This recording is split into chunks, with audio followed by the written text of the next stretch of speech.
السلام علیکم جی۔ اللہ تعالیٰ خیر کرے، آسانیاں کرے، تمام احباب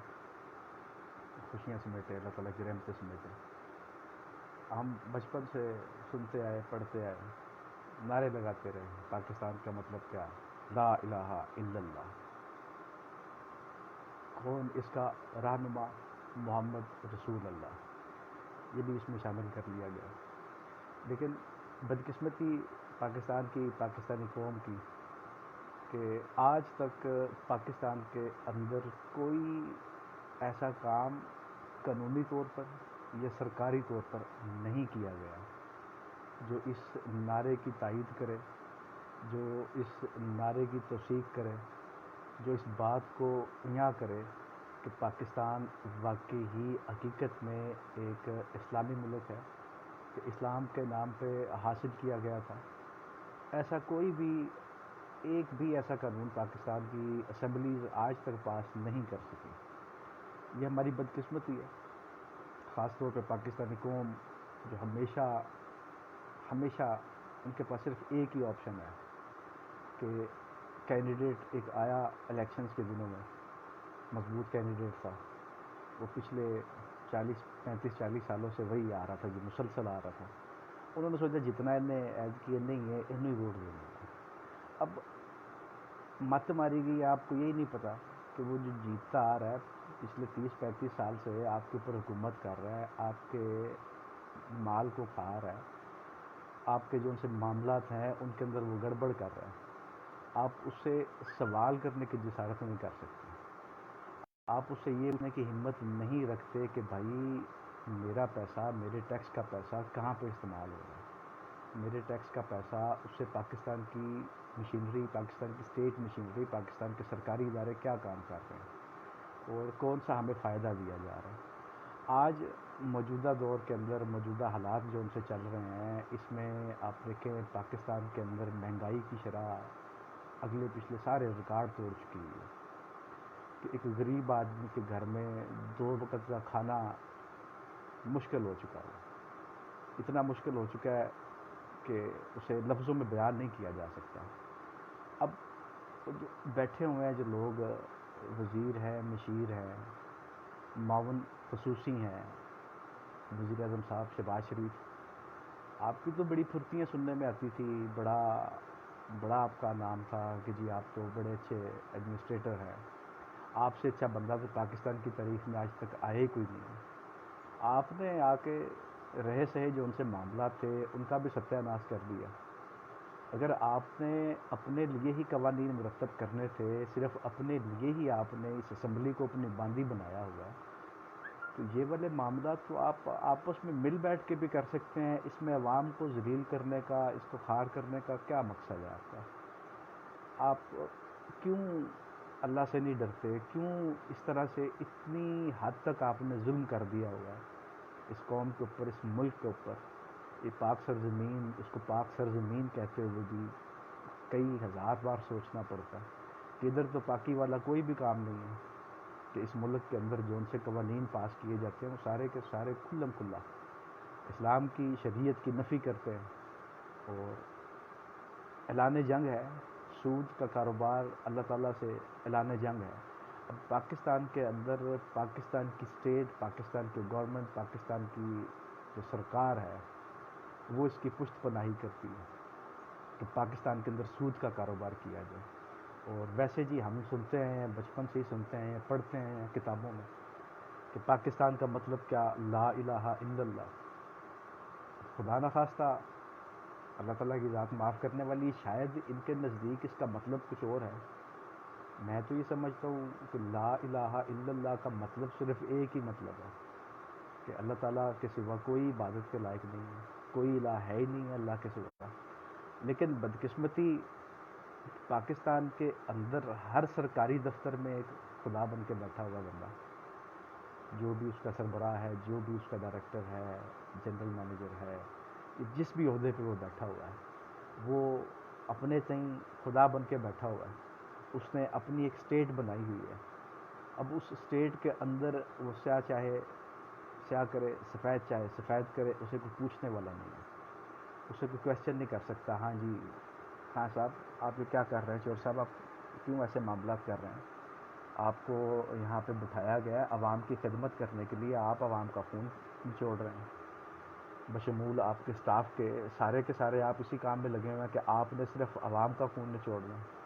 کہ پاکستان کے اندر کسی بھی سرکاری دفتر میں جا کے جائز کام کروانے کے لیے پیسے دینے پڑتے ہیں، کہ آپ پیسے دیں گے تو آپ کا کام ہو جائے گا، ادروائز وہ پینڈنگ پہ ہے، اور پینڈنگ لسٹ جو ان سی ہے وہ پینڈنگ لسٹ میں آپ کا نمبر آئے گا جی کئی سال بعد۔ کہ عدالتوں کا حال دیکھ لیں آپ، عدالتوں کی میں اس میں میرے پاس کوئی مناسب لفظ نہیں آ رہا اس کے لیے، تو وہ ایک انگریز لکھاری تھا جس نے لکھا تھا پاکستانی عدالتوں کے متعلق کہ یہ بچز آف دا رچز ہیں، کہ طوائف ہیں، یہ امیروں کی طوائف ہیں، امیروں کی لونڈیاں ہیں، لونڈیاں نہیں بلکہ طوائف ہی کہیں وہ زیادہ بہتر رہے گا، کہ طوائفوں کا کام ہوتا ہے کہ پیسہ پھینک تماشا دیکھ، کہ جس طرح سے جتنا جتنا آپ اس کے اوپر پیسہ جتنا زیادہ پھینکتے جائیں گے وہ اتنا زیادہ ٹھمکے لگائے گی، اتنا زیادہ آپ کے دل کو لبھائے گی۔ اسی طرح سے پاکستانی عدالتوں کا حال ہے۔ اب پاکستان کی عدالتوں میں جو مفرور اشتہاری ملزمان ہیں، کہ جو کرپشن کے ان کے اوپر، بدعنوانی کے ان کے اوپر کیسز چل رہے ہیں، وہ آج پاکستان کے بڑے اہم عہدوں کے اوپر فائز کیے جا رہے ہیں۔ وزیر اعظم پاکستان عدالتوں میں مطلوب ہے، کرمنل ہے،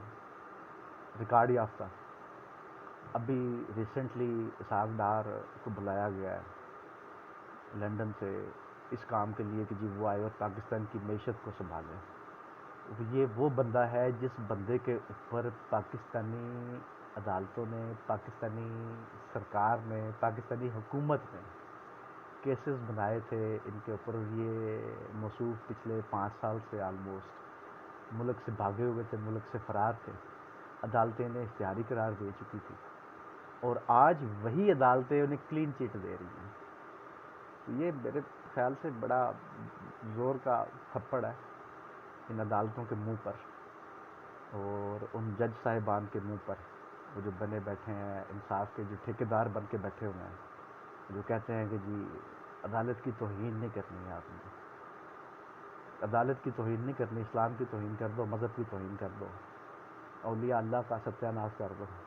ان کے اوپر کوئی کچھ بھی کہتا رہے، کوئی کچھ بھی بھونکتا رہے، تب عدالت کو کچھ بھی یاد نہیں آتا ہے۔ عدالت کو صرف تب یاد آتی ہے عدالت کی توہین جب معزز جج صاحب کے بارے میں کوئی بات کر دی جائے، تو بندہ اٹھ کے یہ کہہ دے کہ جی جج صاحب نے مجھ سے 5 لاکھ روپے مانگا ہے کہ میں تمہارے حق میں فیصلہ دے دیتا ہوں، 5 لاکھ روپے جو ہے نا فلاں فلاں بندے کو پہنچا دو، پھر عدالت کی توہین ہو جاتی ہے۔ عدالت عالیہ میں آپ چلے جائیں، عدالت عالیہ میں ایک عام بندہ تو وہاں پہ پہنچنے کا تصور ہی نہیں کر سکتا کہ وہ ادھر پہنچ سکتا ہے، وہ تو ادھر اس کی دیواروں کو بھی نہیں دیکھ سکتا، اس کی جو اندرونی دیواریں ہیں ان دیواروں کو بھی پاکستانی، ایک عام پاکستانی شہری ان دیواروں کو نہیں دیکھ سکتا۔ ادھر جانے کے لیے آپ کے پاس ڈھیر سارا حرام کا مال ہونا چاہیے، لوگوں کا خون آپ نے پیا ہو، آپ کے پاس بہت زیادہ پیسہ ہو، دولت ہو جو حرام ذرائع سے اکٹھی کی گئی ہے، تو پھر ممکنہ طور پہ آپ کو وہاں پہ کوئی پروٹوکول مل سکتا ہے جج صاحب کی طرف سے، جج صاحبان کی طرف سے، پھر وہ ممکنہ طور پہ سوچ سکتے ہیں کہ چلو یار اس بندے کے پاس ہیں معاملات اس کے ایسے کہ یہ سپریم کورٹ آف پاکستان میں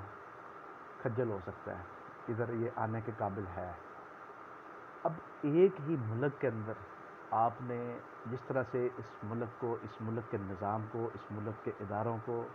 اس ملک کی عوام کو آپ نے تقسیم کر دیا ہے، امیر غریب کا کانسیپٹ تو پوری دنیا میں ہی ہے، لیکن پاکستان کے اندر جو سی تقسیم ہے یہ صرف امیر غریب تک محدود نہیں ہے۔ ادھر جی پی ٹی آئی والا ایک الگ تقسیم ہے، پی ایم ایل این والا سپورٹر الگ ہے، لبیک والا الگ ہے، پیپلز پارٹی والا اس کی ایک الگ تقسیم ہے، اور اسلامی جماعتوں کے ساتھ جو وابستہ ہیں ان کی ایک الگ ہے، اور جو سرکاری ملازمین ہیں ان کی ایک الگ پہچان ہے، جو وابڈا کے ملازمین ہیں ان کی ایک الگ سے پہچان ہوگی، اور جو پولیس کے ملازمین ہیں یا جو فوج کے ملازمین ہیں ان کی ایک الگ سے پہچان ہوگی، ان کا ایک سیپریٹ پروٹوکول ہے۔ ہر کسی کو اس کے عہدے کے حساب سے، اس کے محکمے کے حساب سے